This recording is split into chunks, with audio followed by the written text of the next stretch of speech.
মুতাফফিফিন কারা? যারা ওজনে কম দেয়, মাপে কম দেয়।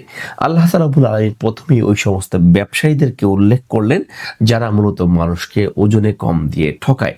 এরপর আল্লাহ তাআলা রাব্বুল আলামিন পরবর্তী আয়াতে বিস্তারিত এক্সপ্লেনেশন দিয়েছেন। আল্লাহ বললেন যে কাদের উপর মূলত ধ্বংসটা হবে। ২ নম্বর আয়াতে আল্লাহ বলেছেন আল্লাযীনা ইযা তালু আলান নাসি ইস্তাওফুন।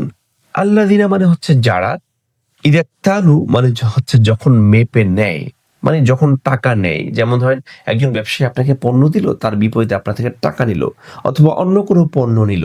অর্থাৎ সে যেটা বুঝে নিবে, আল্লাযীনা ইযা তালু যখন সে বুঝে নেয়, আলান নাসি মানুষের কাছ থেকে, ইস্তাওফুন সে পূর্ণ মাত্রায় বুঝে নেয়, গুণে গুণে বুঝে নেয়, পাই টু পাই হিসাব করে বুঝে নেয়। অর্থাৎ এমন এক ব্যবসায়ী যে মানুষের থেকে বিনিময়টা পরিপূর্ণভাবে বুঝে নেয়, এক পয়সাও কম নেয় না।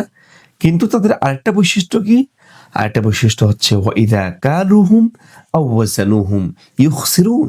কিন্তু যখন তারা মেপে দেয় অথবা ওজন করে মানুষকে প্রদান করে, কি করে? ওয়াইদা কালুহুম যখন তারা মেপে দেয়, আও ওয়াজানুহুম অথবা তাদেরকে ওজন করে দেয়, ইউখসিরুন তারা মানুষকে ঠকায়, মানুষকে ক্ষতির দিকে ফেলে দেয়, মানুষকে কম দেয়, মানুষকে ঠকায়, মানুষের সাথে প্রতারণা করে। আইপিএইচ এবং বিএসটিআই এর জরিপে দেখা গিয়েছে বাংলাদেশে প্রায় ৬০ থেকে ৭০% খাবারের মধ্যে ভেজাল রয়েছে।